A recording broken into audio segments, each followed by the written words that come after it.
Good morning on this miserable day. Haven't seen you in a while. Just hasn't been much going on. I should undo these pipes. Just give me a sec.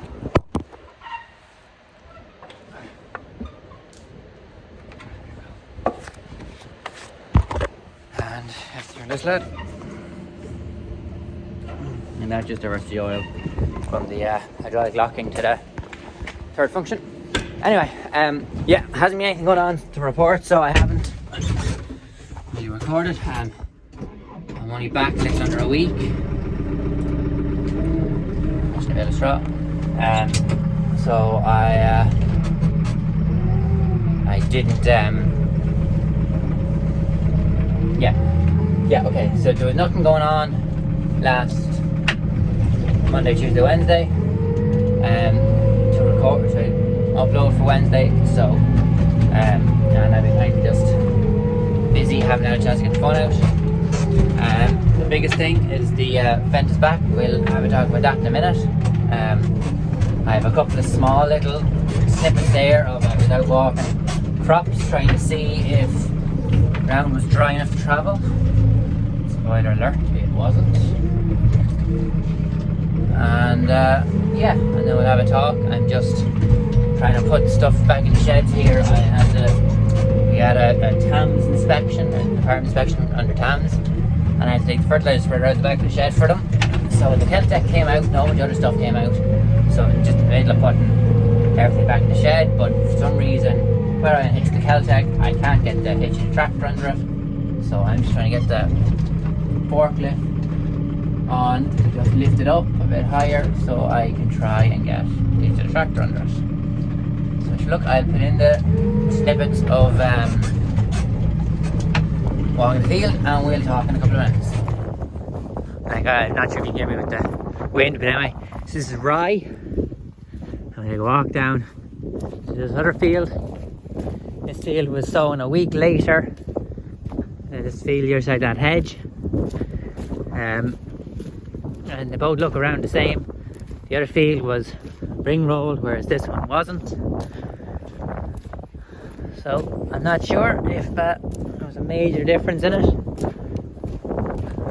looking fairly good. All of this was sown with the 165. We were planning on mint tilling this field, but it just didn't happen. So yeah, you can see this stuff is a little bit more lush.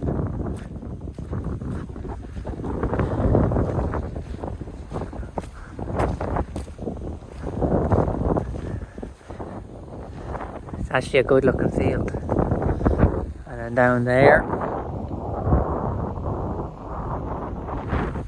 that's the interesting rape we sowed back in August. So yeah, crops in this place look fairly alright.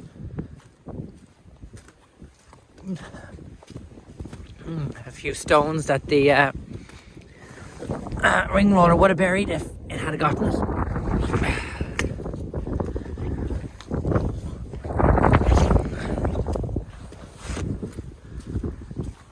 There's the one thing about the plough, you can just see this bit of a hollow. So when the plough starts at the head or at the outside and works in, it leaves the furrow there. And usually I'd harrow around. You see, I'd start up there, so I'm finished here. And when I'm leaving here, I'd harrow up around and level that out. So it's getting 2 goes of the harrow. And when the one pass goes across, it looks lovely and level. And then it settles. And it's not as level. Which, look, what can you do? Just one of those things. Anyway. So yeah. Talk to you in a bit.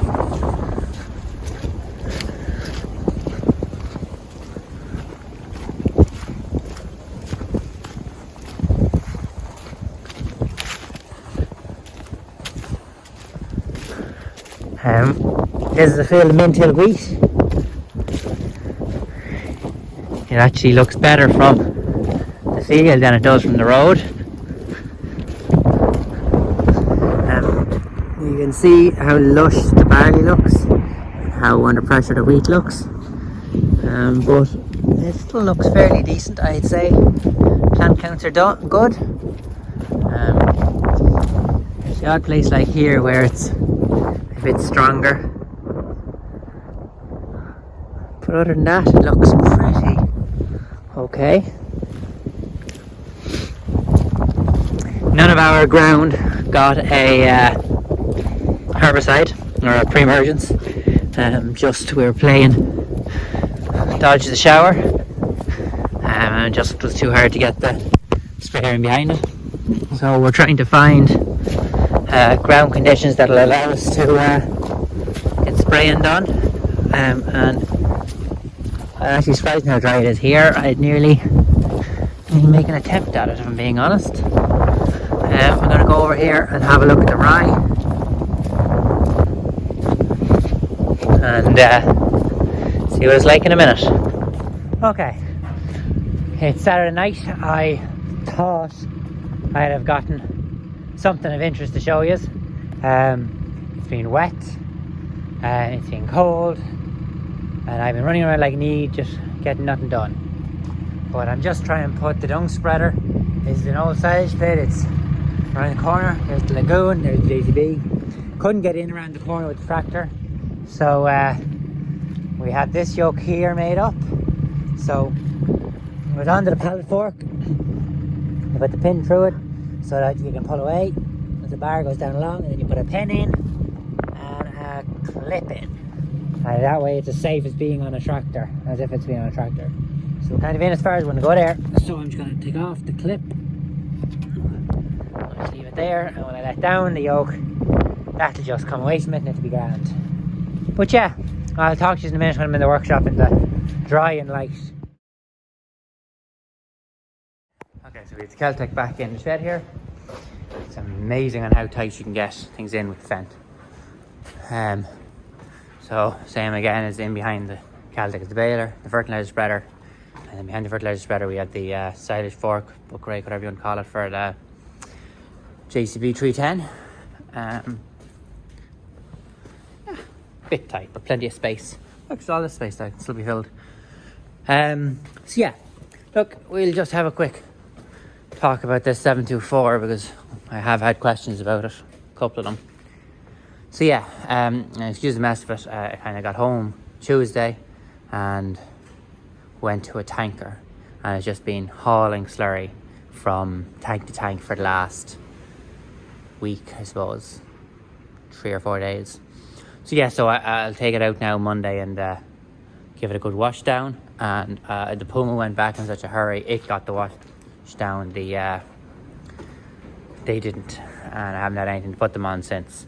So I'll take them down next week, or take them out now next week, wash them down, empty the hopper, oil up whatever needs oiling, and I probably get TFM to come out and change the grease in the bed, because being honest, that hasn't been done since we bought it, and mainly because I don't know how. Used to do it on the Amazon myself, but haven't tackled that one. So anyway, sorry. Oh yeah, sorry about that mess. The 724, as a lot of you know, we've had a nice bit of bad luck with. Absolutely love the tractor. Diesel consumption on it is next to nothing in comparison to other brands. Power, comfort, everything. Problem we've had has been with a few little niggly bits, but primarily with the engine.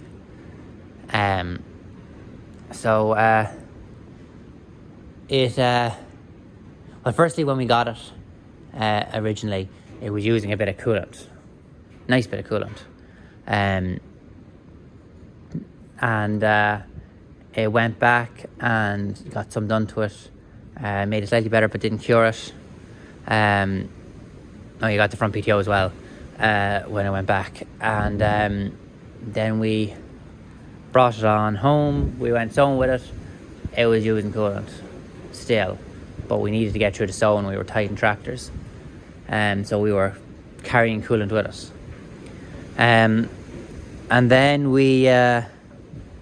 and then on the last job, actually not even finished the last job, driving home, it overheated, and wasn't sure.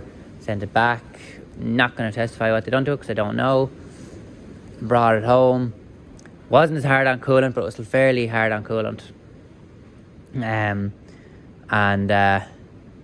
That was that. So then we bought the Abbey tanker off Kyo's, and we asked them to have a look at it, and they were convinced it was the head gasket.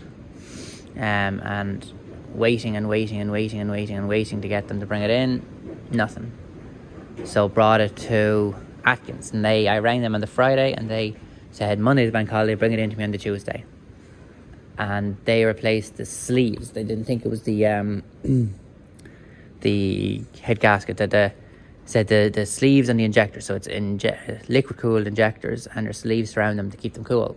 So I pulled them out and put in new ones, and it was miles better. The coolant usage halved, but then it got fairly bad again.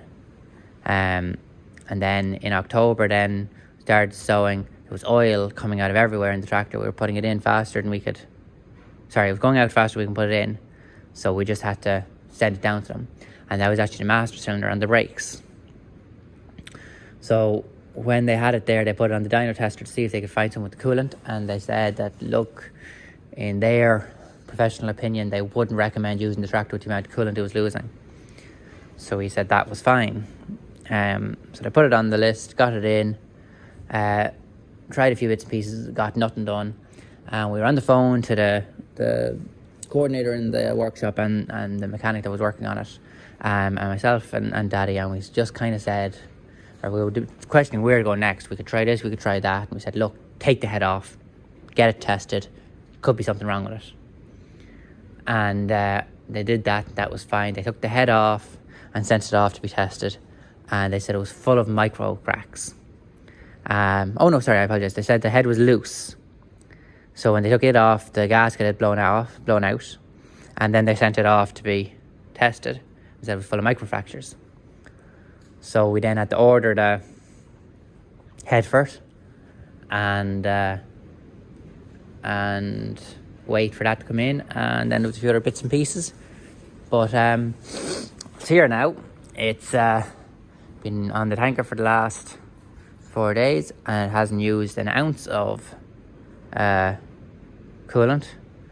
And I'm not going to say anything because I didn't actually check it, but it was filled 2 days ago, and there's still a half tank in it, and half tank diesel in it, so the diesel consumption needs to be still reasonably good. So that is the story with the 724. It's after costing a lot of money to get it right, but I'm hoping it is right now. Honestly, I wouldn't have any hesitation buying another Fendt, because I think it was just bad luck with this one.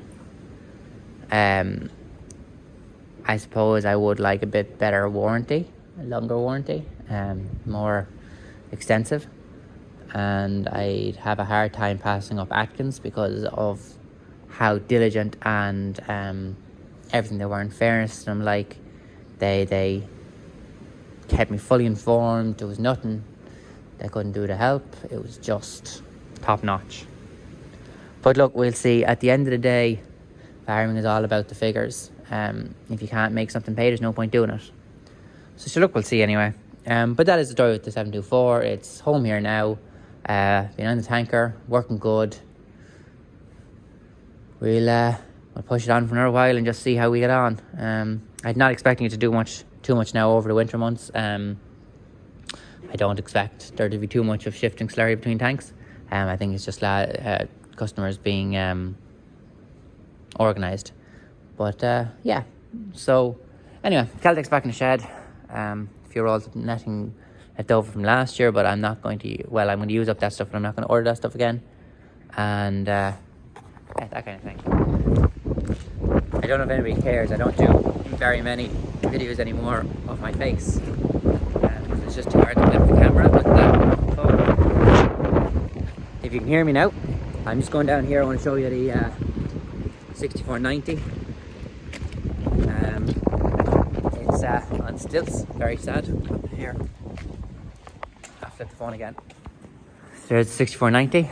I'm not sure if I said it before, but the track, when it went away in May as well, same time as the Fendt did, and it was a problem with the gearbox, and it came back. The gearbox rebuilt. It was gone for 9 weeks, and it came back with the gearbox fixed. But when it came back, there was no trailer brakes. No, I apologize. That's wrong. There was no trailer brakes. The problem was that they were just locking up. They just randomly lock up, and sometimes they would work, and sometimes they wouldn't work. And we couldn't get any good of it. And we spent, I think it was another 2 weeks trying to fix it, and then we just gave up on it and just the tractor just stayed on the baler for the rest of the season. And what was the other thing it done? It done baling and it done ploughing. That was it. Yeah. It didn't go near a silage trailer or a slurry tanker or anything, which was a big nuisance. Like, it's a shame to have a tractor and pay so much to get it fixed and then not be able to use it. So we, when I say we, I mean Tom. Well, we swapped the whole, we were told is the priority block, and we swapped it from this Massey to the other Massey, and vice versa, because they're nearly identical tractors. And this block was working on the 85, and the block of the 85 wasn't working on this tractor. So it seems to be something else. The reason the bonnet cover is off is because it thought it might have been the master cylinder, but that doesn't seem to be. I don't know, there needs further investigation, but we checked the flow of the master cylinder, and well, it's not great, but it's not great on the other trailer, on the other Massey either. So we're looking for what's the word I'm looking for? Looking for inspiration now. One thing was that when we took off the priority block, this filter was like this, and we hoped that was going to cure it, and put a new filter into it, and it did not, unfortunately. It's been bled a dozen times. It's just one of those things. So it's sitting here in the corner of the shed, out of the way. You can see here the tires all around it, and we're going to just stay. Every time we get a new idea or a new thing, we're going to make a stab at it. The 85 is just the other side of that wall, and there's the hedge cutter. In there, it'll probably go back to work. He's had it on stilts for the last few days, but it'll probably go back to work next week. But yeah, and I suppose to watch the space with that 6485, it's probably going to be sold and traded in for something else. Just a question of what. But yeah, so look, that's the story with the 6490, and it's a pity because I always, this tractor, my birthday is the 9th, and this tractor arrived the 8th, day before my birthday. I've always had a love of this tractor, and I just hate seeing it sick. But look, sure, we'll hopefully it'll be sorted for January for going at Slurry again on the 15th, and we'll just have to wait and see how we get on. So yeah, so I suppose that's it really. There hasn't been a huge amount going on. The tanker's just been, one of the lads has been just shifting slurry with the tanker. No, it doesn't work like that. And I've been kind of going between the workshop and a few other bits and pieces, done a bit of agitating, but didn't really want to show that. That's it really. I was in Late Toy Show last night, but anyway, I was in Atkins yesterday. They had an open evening, and it's on again today. But I tell you, the damage I do if I had a checkbook that would carry.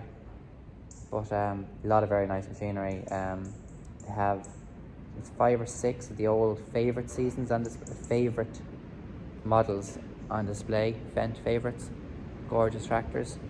And there's a couple of Gen 6, 724s, 516, 720, and then they have the full range of Pottinger and Fendt wagons, tethers, mowers on display. And then they have a really big lineup of Fendt balers. Same as our Massey baler, just a different panel. But I tell you. But yeah, and then I've just been driving around looking at other machinery, trying to decide. Normally we don't try and buy machinery till January, but with the price of things and the delay on ordering things really, trying to go around and buy things now before it's all snatched up. So it's a hard one, and it's what's the word I'm looking for? The volatility in the sector, really nobody knows what the future will hold, and I don't know what it's at now, but I was told this morning that the price of grain is after dropping a bit, so that'll be an interesting one. But what can you do? But anyway, look, sure, I'll leave it at that, and I'll talk to you next time.